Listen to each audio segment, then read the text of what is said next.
శంకరయ్య లేక వైష్ణవు అయ్య స్వప్నమందు కనిపించే వీపు వైద్య తెలిపిన మహానుభావుడు వీర బ్రహ్మకృదేవులే కానీ వేరు కాదు.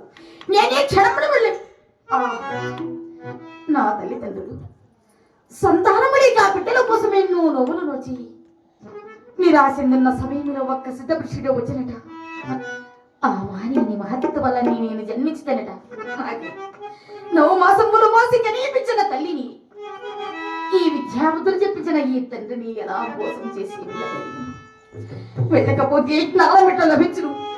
తెలిసినది ఈ లోకములో తల్లిదండ్రులకు శాశ్వతమైనట్టే ఏ సఖ్యం చెప్పి తనలో కొందరుంటారు. శాశ్వతమైన ఈ ప్రసంగమును కోరి ఉన్నాను. వీరికి తెలుపక ఇల్లు వదిలి వెళ్ళిపోటయే మంచిది.